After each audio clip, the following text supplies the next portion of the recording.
Commissioner رحیم یار خان کے احکامات کی روشنی میں عوام الناس کے مسائل کو ان کی دہلیز پر فوری اور مؤثر طور پر حل کرنے کے لیے اسٹیٹ کمشنر لیاقت پور سرمد علی بھگت نے جناح الہ آباد میں کھلی کچہری میں عوامی مسائل کی سماعت کی اور ان کے حل کے لیے فوری احکامات جاری کیے۔ مردوں و خواتین سائلین نے مختلف محکموں خاص کر اراضی کے حوالے سے اپنے مسائل درخواست کے ذریعے پیش کیے، جس پر اسٹیٹ کمشنر لیاقت پور سرمد علی بھگت نے ان پر ضروری احکامات دیے۔ کھلی کچہری میں نیب تحصیلدار شہد حسین سپرا،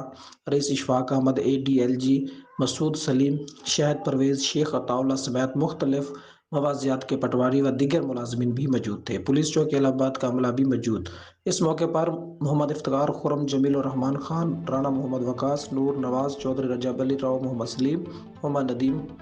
پوار، MA خالق بھٹی، سہیل احمد، صدیق الرحمان بھٹی، محمد رمضان سمیت دیگر موجود تھے۔ ENN نیوز ڈیجیٹل جرنلسٹ جام بخت علی، تحصیل لیاقت